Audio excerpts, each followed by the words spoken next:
Et bonjour à tous et bienvenue sur la chaîne de l'Hexamon Crypto. Nous sommes aujourd'hui le 24 décembre 2023, il est 11h15 à l'heure à laquelle je fais cette vidéo. On va faire un point bien sûr sur la situation du Bitcoin et on va regarder quelques cryptos du top 100. Allez, on démarre avec cette cryptomap qui est dans le vert. Ça fait plaisir pour le réveillon de Noël. On espère que ça va durer comme ça encore toute la semaine pour passer à un 31 décembre bien dans le vert. Mais là, on voit qu'on a des belles performances du côté du Mina, le Rune. Alors, on a le Core JAI. Je ne connais pas cette crypto. Je ne connais pas. Mais je vais regarder parce que c'est peut-être une crypto liée à l'intelligence artificielle. Mais bon, ça sent quand même pas mal de shitcoin. Bon, à regarder quand même. Je vais m'intéresser pour essayer de comprendre c'est quoi ce truc. On va voir si ça peut être intéressant ou si c'est vraiment du shitcoin.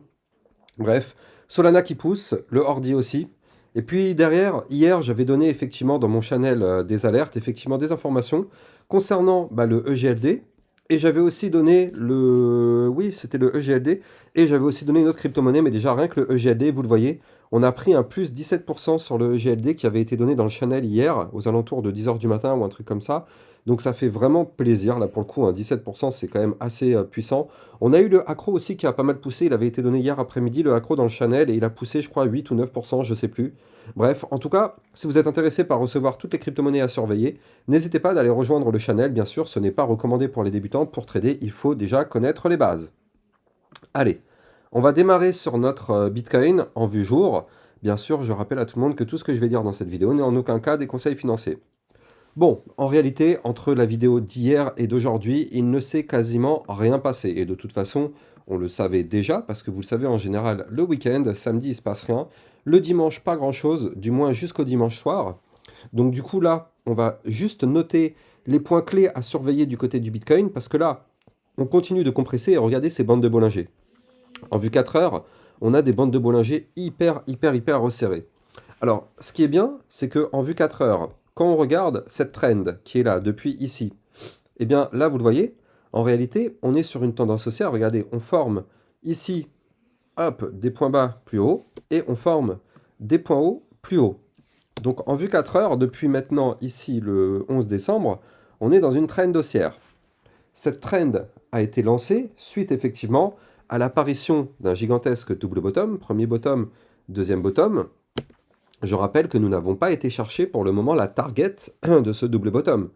La target de ce double bottom, pour rappel, se trouve ici à 45 809 $. Excusez-moi. Donc du coup, pour l'instant, la target n'est pas encore atteinte. Alors, est-ce que la target sera atteinte? Ni vous ni moi, et en avons de boule de cristal, donc on n'en sait strictement rien. Tout ce qu'on sait, c'est que effectivement, si on break le range dans lequel on est par le haut, eh bien effectivement, ça augmentera les probabilités d'aller chercher cette target.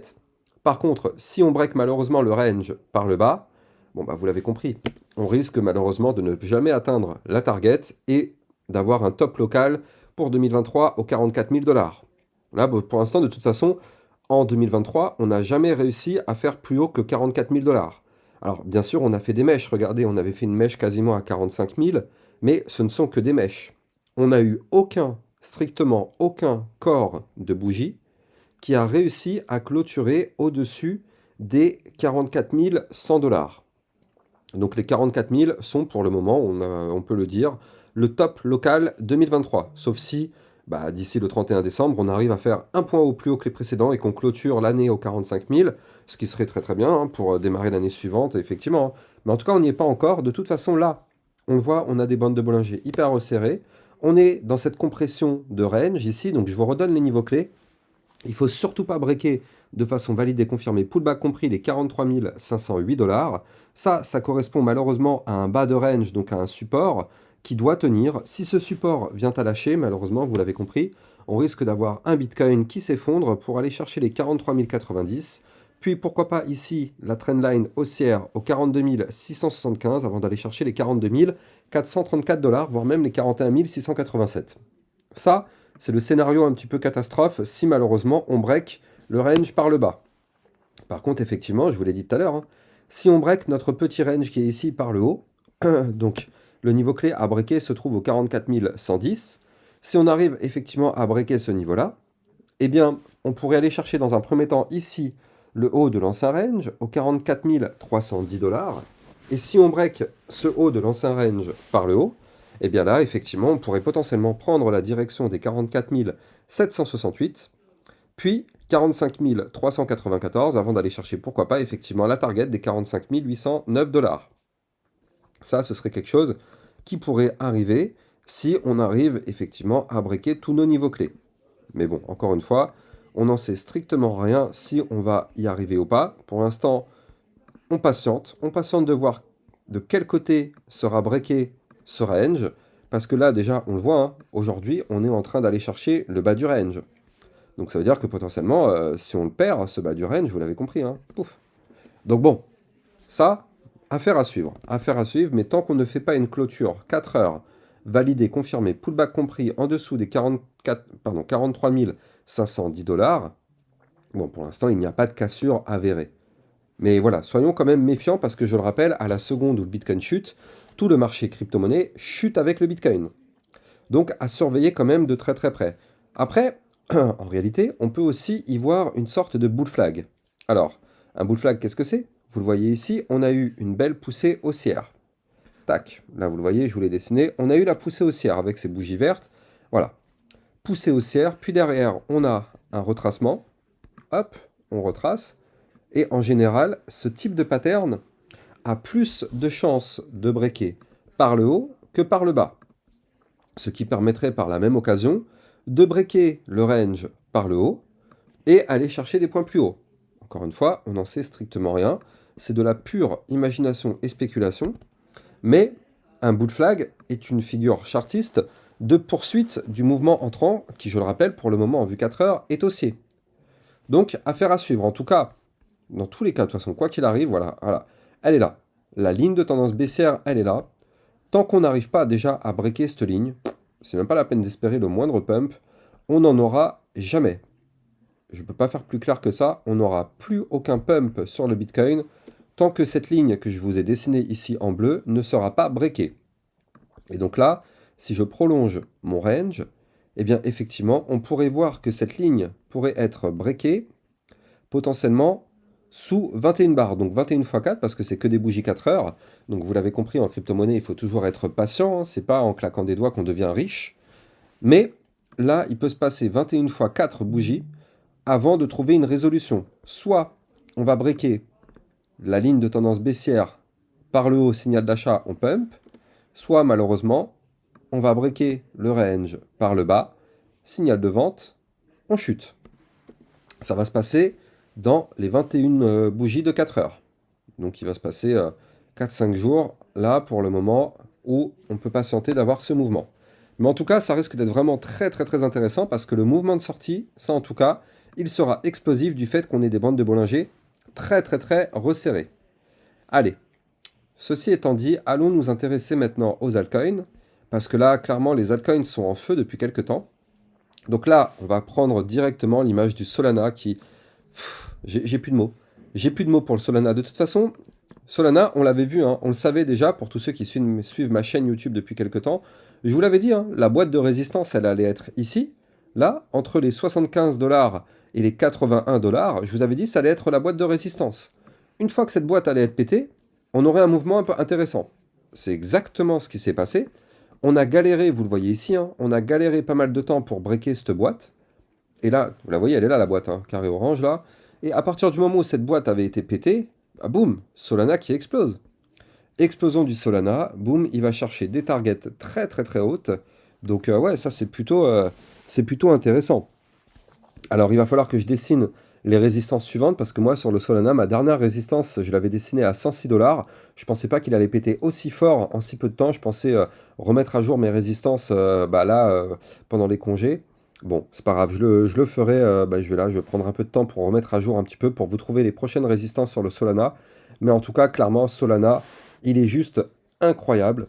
Incroyable. Donc il pousse. Maintenant, vous le savez, hein, après des fortes poussées, il faut aussi souvent, très souvent malheureusement, s'attendre à des chutes. Et donc ça, par contre, effectivement, si on chute, eh bien dans un premier temps, on reviendra chercher les 106,211, puis les 99,152, puis 89,773 avant d'aller chercher les 84,529 et revenir tester la boîte orange de zone de résistance qui était avant le cas. Maintenant, c'est devenu une boîte de support. Donc là, cette boîte de support sera ici au 81,705 pour former ce qu'on appelle le pullback. et revenir tester le niveau clé qu'on avait breaké, qui était ici, qui a propulsé la fusée. Donc, Solana, on a fait le point. On va parler maintenant de l'Atom Cosmos. Alors, pardon, excusez-moi. L'Atom Cosmos, lui, qui pour l'instant fait quelque chose de plutôt intéressant, mais c'est quand même assez discret. On est déjà dans un premier temps juste en dessous d'une résistance, je vais vous la donner. Mais avant ça, je rappelle que les likes et les commentaires sont fortement appréciés pour justement que mes vidéos soient mieux référencées par les algorithmes de recherche de YouTube. Et pour tous ceux qui n'ont pas encore de compte sur OKX et qui sont pour l'instant non résidents français, ça viendra après par la suite pour les Français, mais pour l'instant c'est que pour les non résidents français, vous pouvez vous créer votre compte sur OKX avec mon lien de parrainage que vous allez avoir en description de vidéo, et ça vous permet d'obtenir potentiellement un bonus qui peut aller jusqu'à 60 000 $ de récompense. Alors bien sûr, c'est pas en claquant des doigts, il faudra faire 2-3 actions. Tout ça, ce sera indiqué sur le site internet, mais 60 000 $, franchement, on ne crache pas dessus. Donc pour toutes les personnes qui sont étrangères à la France, enfin je veux dire qui sont non résidents français, n'hésitez pas. Et pour tous les Français qui résident en France, eh bien ça viendra sûrement aux alentours de janvier. Donc il faut patienter encore un tout petit peu pour OKX, mais ça va arriver très très très bientôt, surtout qu'ils ont obtenu leur agrément PSAN. Donc ça veut dire qu'ils peuvent exercer 100% légalement toutes leurs activités financières sur le territoire français, ce qui n'est peut-être pas le cas d'autres plateformes. Donc là, OKX a déjà une longueur d'avance sur certaines plateformes. Donc maintenant, il n'y a plus qu'à lancer l'ouverture officielle française et pour que là, ça puisse vraiment faire quelque chose. En tout cas, vous allez trouver le lien en description de vidéo. Alors, Atom Cosmos, comme je vous le disais, il faut absolument breaker les 11,581. Si on fait ça, on pourra chercher ici le dernier plus haut au 12,065 avant d'aller chercher la résistance des 13,2. Par contre, attention, il ne faut, quoi qu'il arrive, jamais breaker le support des 10,734, ce qui ne serait malheureusement pas une très très bonne nouvelle. Parce que là, on voit qu'on fait pour l'instant un point bas plus bas que le précédent, et la menace c'est de faire ici un premier top. Deuxième top, on break la zone de support, pardon, on break le dernier plus bas à 10,431, pouf, Atom qui s'effondre. Et bien sûr, tout ça, ça suit le Bitcoin. Si le Bitcoin continue de pump ou de latéraliser, ça donne de la force aux altcoins, mais à la seconde où le Bitcoin chute, tout le marché crypto chute avec le Bitcoin. XRP, pour l'instant, toujours et encore dans son range. Je continue inlassablement de prolonger ce range, mais regardez ça. Le XRP, tant qu'il ne break pas de façon validée, confirmée, pullback compris les 0,6262, malheureusement, on est bloqué. On est bloqué sur le XRP, c'est la résistance absolue à breaker. On est pour l'instant en dessous, donc XRP, on patiente. Tant que c'est pas breaké, c'est mort, il ne se passera rien du tout sur le XRP. Donc il faut breaker les 0,6262. Par contre, attention, le bas du range est certes une zone de support au 0,6034, mais attention à ne jamais le breaker. On a un Ethereum qui se fait rejeter malheureusement par la résistance des 2340. Hier, on a clôturé pile poil, regardez comment c'est chirurgical quand même, on a clôturé pile poil sur la zone de support des 2307 $. Alors aujourd'hui, on tente la cassure, parce qu'actuellement on est à 2289, mais la journée a commencé, mais elle n'est pas terminée, hein, il est midi, donc 11h27. Donc bon, pour l'instant, il n'y a pas de break officiel, hein, tant que la clôture n'a pas lieu. Mais par contre, si on clôture la journée sous les 2307 $, malheureusement, ce ne sera pas forcément bon signe. Mais je rappelle que sur l'Ethereum, il faut impérativement sauvegarder les 2154, parce que je rappelle que 2154, qui est ici, regardez ça, ça correspond, je le rappelle, au point pivot qui correspond à la ligne de coup du gigantesque, de la gigantesque tasséance sur l'Ethereum qu'on a breaké. Donc pour l'instant, vous le voyez, on a fait ici cassure de la ligne de coup pump, pullback, on est revenu tester la ligne. Pour l'instant, ça tient et tant mieux. Tant qu'on est au-dessus des 2154 $ sur l'Ethereum, tout va bien. Maintenant, si on perd ce niveau, il faudra effectivement se méfier un petit peu. Le Shiba qui pousse, ça c'est bien. Maintenant, le problème, c'est que là, eh bien, il faut absolument breaker la résistance des 0,01424 si on veut pousser plus fort. Malheureusement, si on n'arrive pas à la breaker, il ne se passera jamais rien. Maintenant, sur le Shiba, ça va, hein, regardez, on reste toujours au-dessus du canal ascendant. Donc ça veut dire quoi? Ça veut dire que ici, dans la zone que je vous dessine, tac, là, dans cette zone-là, donc il peut se passer quand même un certain temps, hein, mais dans cette zone-là, il va se passer un mouvement, regardez. Là, il peut se passer, je suis en vue jour, hein, donc il peut se passer 21 barres, donc 21 jours. Dans les 21 prochains jours, le Shiba pourra faire un mouvement. Soit il break la résistance, comme je vous l'ai dit, et le Shiba pourra potentiellement pump, soit malheureusement, le Shiba réintègre son canal ascendant, et dans ce cas-là, vous l'avez compris, ce ne sera pas forcément bon signe, ce sera pour chuter. Réponse dans les 21 prochains jours, ça risque d'arriver peut-être avant, hein, bien sûr, mais en tout cas, Affaire à suivre. Je vais laisser le petit triangle. Le polygone matic, ouais, bon bah lui pour l'instant c'est pas ouf ouf, hein. On reste quand même au-dessus du support des 0,8306, c'est tant mieux, mais on n'a pas le choix. Il faut absolument breaker ici les 0,8892, puis 0,9237 et 0,9406. Donc pour l'instant le polygone matic, c'est pas dingo, mais bon, peut-être que le Bitcoin va pousser et faire changer pas mal de choses du côté des altcoins, donc affaire à suivre. En tout cas, vous le savez, à partir du moment où le Bitcoin pump, eh bien, il risque d'entraîner tout le marché crypto avec lui. Avant de terminer, je voulais quand même en profiter pour vous parler d'une crypto, le Dent, qui nous pousse quand même aujourd'hui un plus 28%. Je rappelle qu'elle avait été donnée il y a 2 jours dans le channel des alertes, et donc du coup, ça a permis de choper effectivement le mouvement dans son intégralité, parce que il y a 2 jours, on était quelque part par ici. Donc tout ce mouvement-là, les 28%, c'est dans la poche, en tout cas tout ou partie, des personnes qui sont dans le channel. Bien sûr, le trading n'est pas recommandé aux débutants parce que il y a forcément des bases à connaître. On ne peut pas trader sans avoir les bases, ça ne fonctionne pas. En plus de ça, je le sais, il y a des personnes qui non seulement sont débutants, donc ils n'ont pas les bases, et en plus ils tradent avec des effets de levier x20, x40, x50, et après, ils ne comprennent pas pourquoi ils perdent leur trade. Mais je réponds à ça qu'il n'y a pas de magie. On fait des erreurs, il n'y a pas de souci, mais le but c'est quand même de se former. Et c'est maintenant qu'il faut se former. On a peut-être un énorme cycle haussier qui se prépare. Il va falloir tirer profit de tout ça au maximum, mais sans formation, on ne pourra pas y arriver. Bref, je rappelle aussi que je vous prépare un top 10 pour les cryptos à suivre pour 2024. Donc ce top 10 arrivera très sûrement la première semaine du mois de janvier pour la nouvelle année. Donc n'hésitez pas, hein, rejoignez la chaîne YouTube, ça vous permettra de recevoir ce gros top 10. Et vous le savez, comme d'habitude, il y aura du très très très très lourd dedans. Ça, c'est garanti. Donc il faut patienter, ça prend quand même pas mal de temps. Donc surtout que c'est les vacances, c'est Noël, c'est la famille. Donc voilà, question de priorité, mais ça va arriver effectivement pour le début du mois de janvier. Quant à moi, j'ai plus qu'à vous souhaiter un excellent dimanche, un bon réveillon pour ce soir.